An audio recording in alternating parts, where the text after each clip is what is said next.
Sustainable development has become the popularized expression for Agenda 21. Agenda 21 is the 1992 United Nations Rio Declaration on the Environment and Development. It is the agenda for the 21st century you're living in today. For a brave new world where everything that you cherished and held true will no longer exist. Agenda 21 defines itself as the comprehensive plan of action to be taken globally, nationally, and locally by organizations of the United Nations systems. It also elevates nature above man.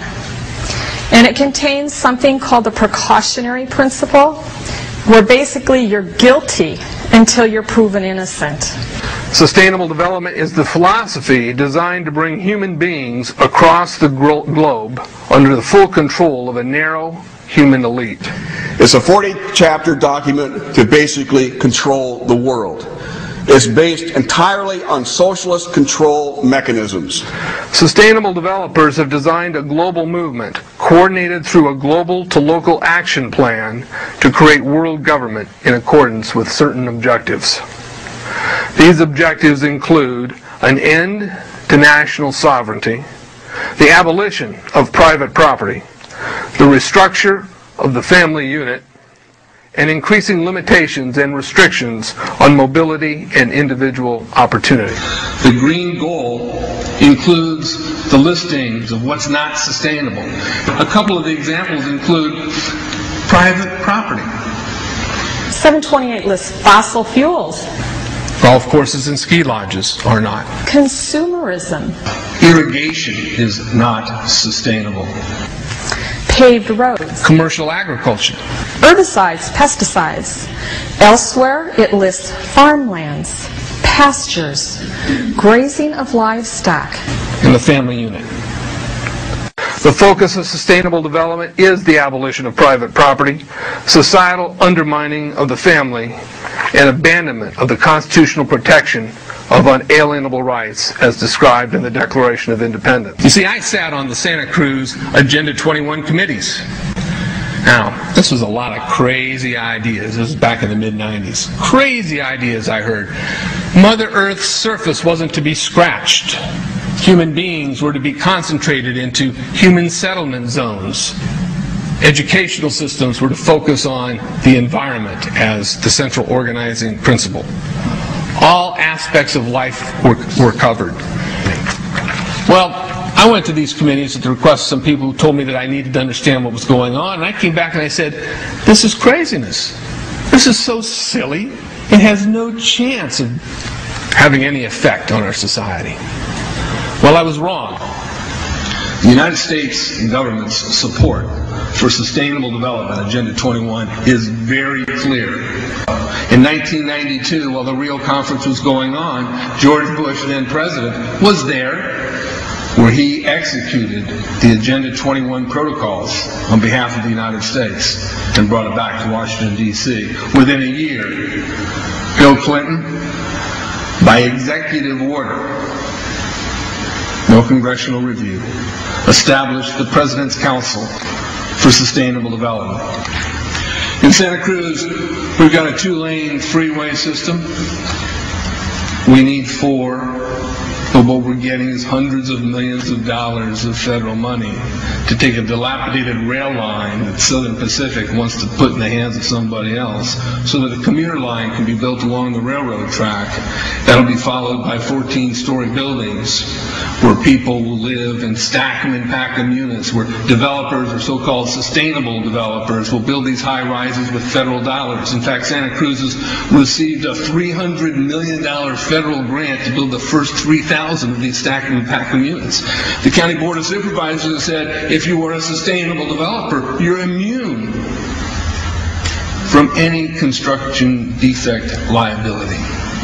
It's a partnership between selected developers building this new world order and the government using the American taxpayer dollars in order to do it. This is a map of the Wildlands Project. To explain the map, the red are areas that are to be off limits to human beings. No resource development, no human activity.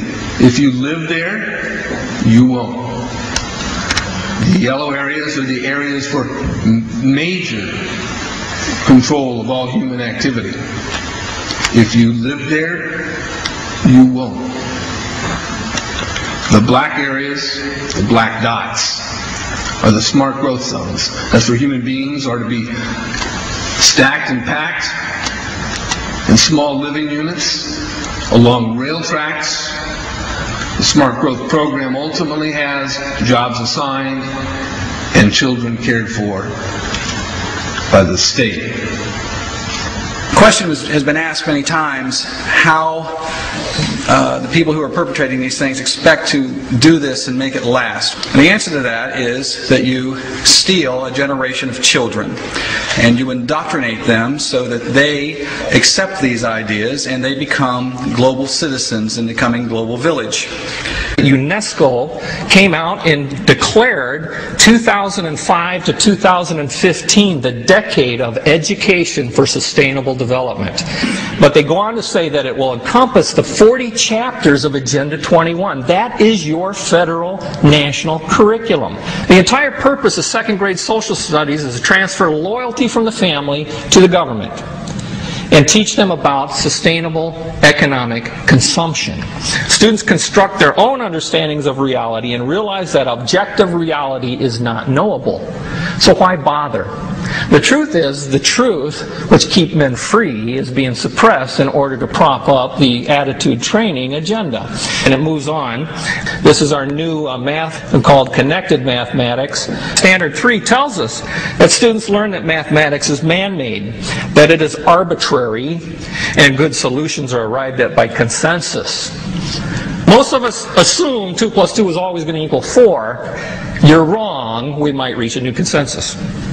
How well does it work? Well, they tell you in the teacher's guide in the back, it tells us that because the curriculum doesn't emphasize arithmetic computations done by hand, some students may not do as well on tests assessing computational skills.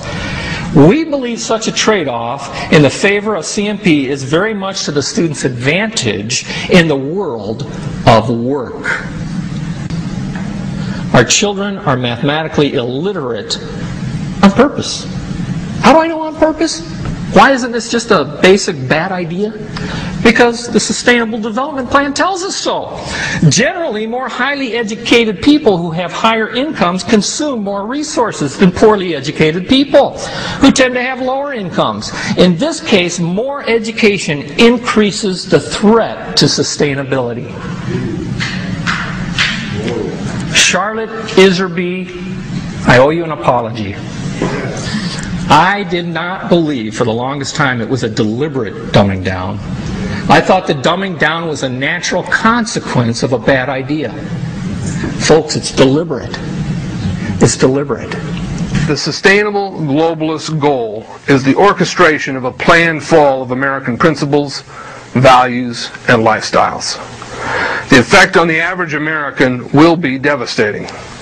With modernizing technology, the ordinary person will live without independence, privacy, or substantive rights.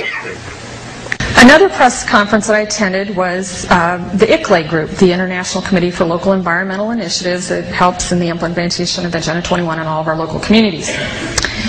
And one of the speakers was a Harvey Reuven, who happens to be the vice chair of ICLE.